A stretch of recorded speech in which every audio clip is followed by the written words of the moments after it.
This is Jason Mraz. Hey! How have you been? Good. How are you guys? We're doing okay. Great. So tell me about the new music. What's going on here? Wow, I've got new music out. Do you like doing this? Do you care about this at all? A little bit. Okay, I just wanted to make sure because you're like, well, I got new music out, you know. Well, you know what? It's never been my thing to push it on people, but I've always loved making it, and I make hundreds and hundreds of songs, and occasionally I will take about 10% of those songs and turn them into an album for the public. Right. And I have to make a lot of songs because I make all kinds of stuff.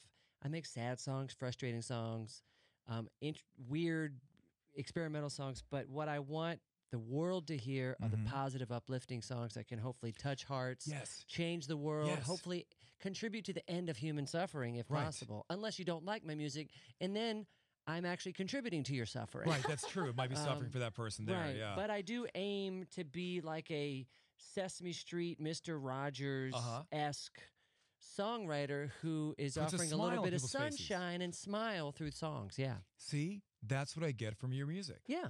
Your music is like that. We had a guy come on the radio one time, and he was having a problem with his wife or his girlfriend or something, remember? His wife, yes. Okay. And he told a really heartfelt story, and the two of them, it wasn't working out. It looked like it was going to break up, and we dedicated a song to him, from him to her. And he was crying on the air and everything. And I said, listen, let's play this song from you to her. And I want everybody else out there with the power of positivity and thought to reach for this guy through the radio and root for him. Awesome. And then listen to the words. You know what song we picked? I give up. I won't give up. Oh, no. And man, Wow. I'll tell you something. Playing that song, hearing those words, God, that's good. We were all in tears after that Man. call. Yes. I could cry right now. I cried when I wrote that song. I had Did you snot really? bubbles. I made that real ugly cry. Like The Red ugly Dawn cry. snot bubbles? Yeah. Do you remember that scene in Red Beaches. Dawn? No, I remember Oh, Beaches. Beaches Oh snot my bubbles? gosh. Yeah. Yeah. It's a good song, man. Thanks. So that's what your music does, though. Your music inspires people, gives people hope, and your music has a connection that if they had to do a video about their life or a video about a moment or something like that, they'd probably choose a lot of your music for a soundtrack. Well, thanks. I appreciate that. And you know, I'm not a producer. I'm not like a strategist. I don't know, like what I sometimes make up the music industry is. I've actually used music as an opportunity for me to heal my own wounds.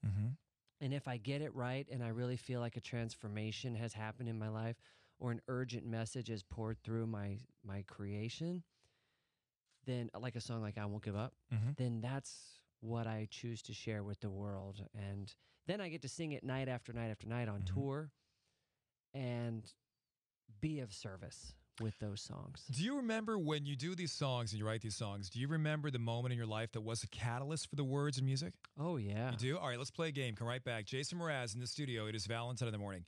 Jason Mraz hanging out in the studio. It is Valentine in the morning. I said before the break, and this we haven't talked about this, so this could go nowhere or it could be amazing. Okay. I said, do you remember the words, the music, the catalyst for the inspiration to this song?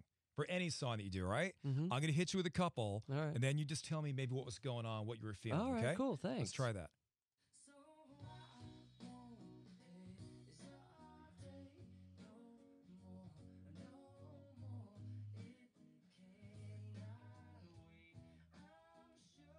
What was going on with that song?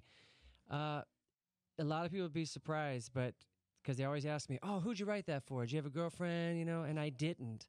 I actually wrote that up to what I call the great unknown. That's maybe where your dreams come from, where ideas come from.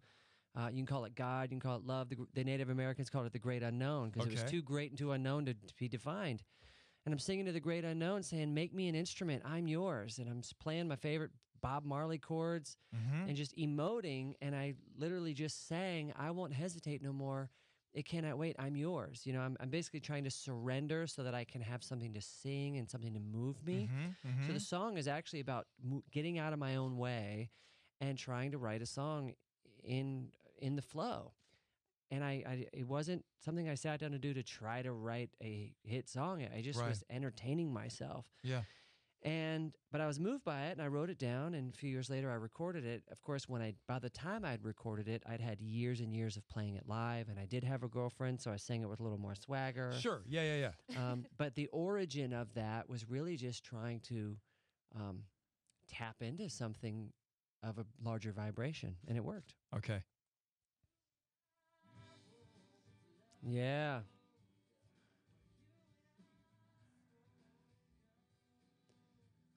What do you got? So when I was starting out writing, I had a girlfriend who was a brilliant, brilliant poet and writer, and she always challenged me to write deeper and think smarter, to not be boring or predictable. And this was a song I wrote for her. Okay. Literally, you and I both loved what you and I spoke of. Others can just read of the story that we had. Like, we were all about words, and I wanted to write a really wordy song to acknowledge our relationship. All right, I got two more. I'm going to let you choose before I want to play the new song stuff. The Remedy or Geek in the Pink? I'd prefer The Remedy.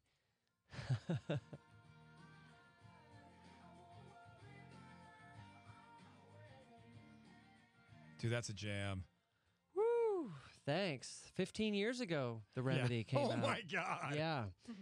And at the time, my best friend Charlie, who was 21, was battling cancer, and sarcoma. And I couldn't figure out why he had his life and I had mine. We grew up in the same town, drank the same water. And yet his mantra through his entire chemo and his entire session was, I won't worry my life away. I'm going to do what the doctors tell me, and I'm going to keep living. This isn't going to get me down. And so his story is even woven through the first verse in a bit. But that mantra was the first mantra I ever wrote in a song and would eventually become other songs like I'm Yours, I'm lucky to be in love with my best friend, I won't give up, stuff like that. I want you to have it all, right? I Won't Worry My Life Away is the first song that connected at a much deeper level, and it was inspired by my buddy Charlie. So when we come back, we'll play the song that you're talking about, the new one here, I Want You to Have It All. And what's so interesting about Have It All to me, I've heard this a couple times now, and I'm struggling in a certain respect. I love the song, and I love the message.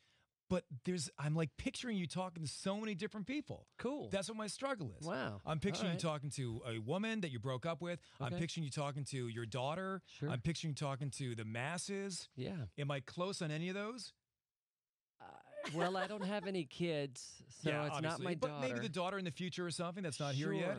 Sure. Well, I have a cool gig where I get to visit schools.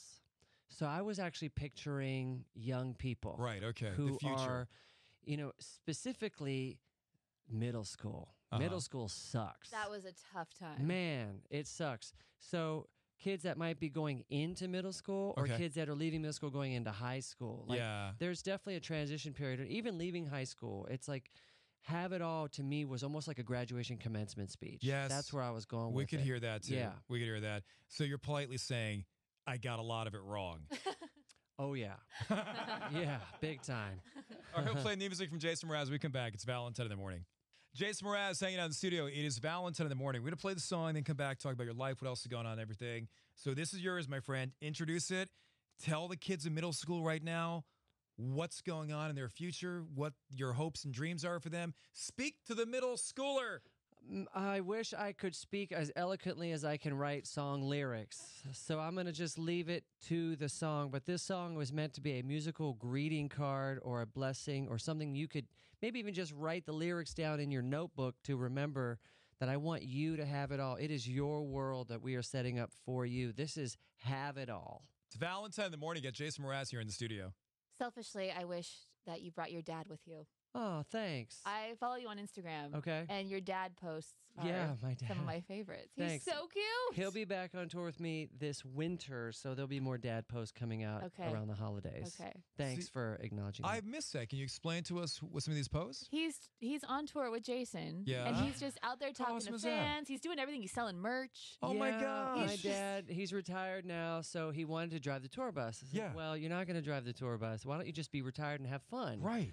But you can't tell him to just relax. Oh my So he's gosh. doing every job imaginable. He's carrying gear. He's selling Yeah. merch. He's interviewing fans. He's You're running kidding me. sound.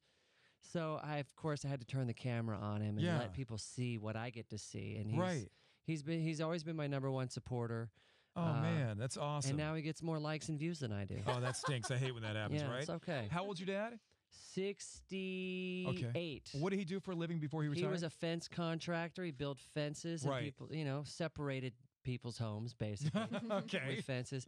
And then he retired from that when I was in high school, and he was a mail carrier. He was a mailman for probably 20 years, 20 maybe plus 20 plus years. Did you ever get to ride in the mail truck with him? Never. What? No, because he had a walking route. Oh, he did? Yeah. Okay. So he would tell me the stories of the dogs that would chase him and bite him in the butt. And right. That really happens. He got bit in the butt by dogs? That really happens. Yeah. And you know why it happens? It's because the mailman is just there to drop off mail and leave. So the dog really thinks, I won. I barked, he came, he left. Yeah. So every single day, the dog's like, oh, here we go again. Here comes Mr. Mailman. I'm going to bark, and I'm going to bite him, and he's going to leave. Now, there was one Instagram video. Somebody had a mailman coming to the house, and it was the cutest thing. The dog was excited about the mailman. It was a bigger dog, too. And every time he came, the dog would get excited. He'd go out and kiss him and lick him and everything. Aww. And he would wait by that door for that mailman. Aww. And it was just a cute little experience. So I'm sorry your dad got bit in the butt. No problem. He ended up carrying like pepper spray. Oh, my God. Yeah, there was a few dogs that he had to watch out for. Yeah.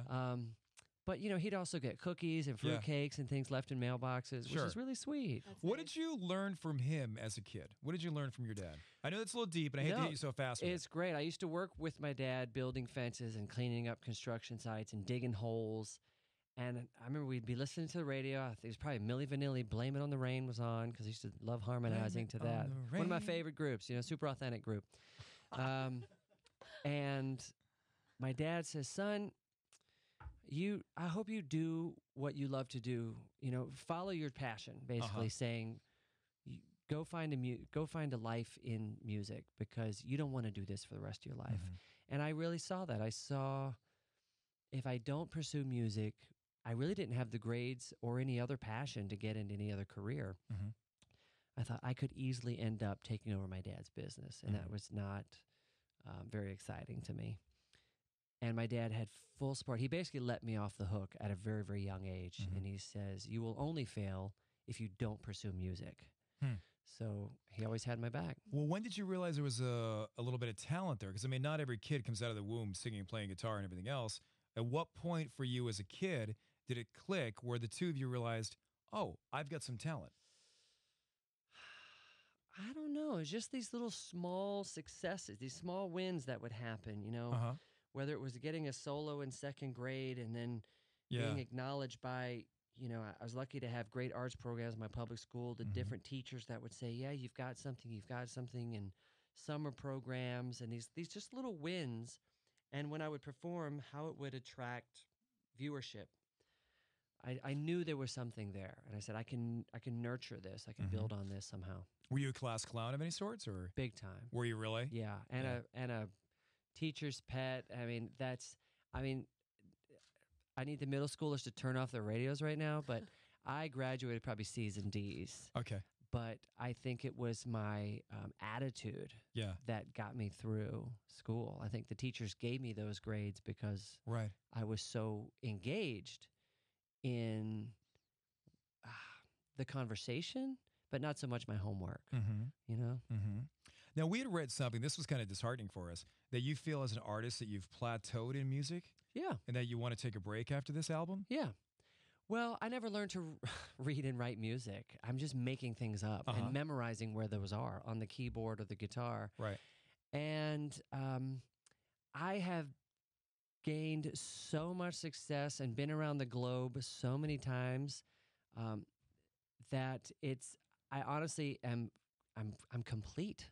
I feel so great about what I've accomplished. Right. And in addition to that, I've been aligned with some great organizations that I can now spend more time doing, whether it's my own foundation or the Turnaround Arts Program or the School of Performing Arts in Richmond Community back in my hometown of Richmond, Virginia, where I can be more of a teacher, role model, advocate for the arts, and less of a guy still creating songs to try to get the girl or sell the tickets. I mean, or to meet a deadline. Or to meet a deadline. Sure, and those things are, I get that. Those things were tons of fun. I've been doing it for 20 years, but it's a super competitive business that I am not as driven anymore as I used to be. Well, I think the problem comes in as we as fans, when we like somebody's music, we want them to continue and keep putting product out, but we forget sometimes about your life, and your happiness, and you're married now, and maybe you want to have kids, maybe you don't, I don't know. Sure. All that comes into play, your happiness. And I would love to spend more time being a husband and with my wife, developing our little home, and we live on a little farm, which we've been developing as well. Do you have avocados or something? We grow avocados. Right, we actually grow about 40 different fruit varieties. Holy moly. Yeah. Congrats with that. Thanks. It's actually a huge failure, but... No. We are bleeding money, and maybe I will have to put out more music. Yeah, that is exactly. I mean, water bills, labor costs. Yeah, I mean, it all adds up. Sure, it looks beautiful. It sure, smells beautiful. It tastes beautiful. But don't check the books. Exactly. I mean, I can thank my music career and my credit card for keeping my agricultural hobby thriving. Right, exactly. But it's tons of fun. My wife says, look, you could collect cars, but you collect fruit trees. Right, okay. And it's tons of fun. And maybe in 10 to 20 years, that'll eventually pay off. So we're slowly... Okay. We figured something we'll grow old doing. Okay. Do you see more Broadway in your future? I would do Broadway again. I loved it. Yeah. So I spent the winter in New York doing Sarah Bareilles' hit show Waitress, and it was such a thrill. Yeah. Because that was a gig that wasn't me. That was probably the first gig that I did not write and produce myself. I got hired to be a performing artist, really. I got hired to be an actor, to come in and basically do this role, and it was a thrill. Stepping out on a stage when the stage is different, when it's theater, it's intoxicating. It is. It felt like doing Saturday Night Live every night of the week. Oh, man. The scenes were hilarious. I got to be jokey and clumsy and this awkward leading male and sing some beautiful songs. I mean, I got rewarded every single night of the week with those songs and the applause and the experience. And I think with a repeated performance, when you're doing the same thing every single night, some people think that, it gets repetitive, whatever. But no, you can find things that work, fine-tune them. And then by the end of this run, you're on fire. Totally. Yes. Every show felt different. And that's what I was surprised by. I think I did maybe 115 shows, and every single one felt different because the actors bring their truth. And so when they say something new, they're saying the same thing every night, but they say it with a different energy and a different intention. And you're listening in a way that you have to respond honestly. And so it's new to you. That listening is new to you. And of course, you do learn the timing and these little gestures on how you can do it. And sure, by the end of it, you're on fire. So I loved it. You seem like you're in a real good spot. I'm in a great spot. Yeah, you seem like you are. No complaints. Yeah. I feel like I'm making the kind of music that I'm proud of. Yeah. That every song I'm putting out on this new album is either there to make you laugh, make you cry, celebrate love, celebrate your own personal life. I've got a great tour coming out all summer long with all of my best friends, including Brett Dennen on that tour. And the album drops this summer, right? The album's going to come out this summer, although I can't tell you the release date yet. I don't know why. It? I do know it, but we're saving that information for some reason. Yeah, why do they save that stuff? Record companies are so strange. But I'll tell you, we're working. I'm working on my press release.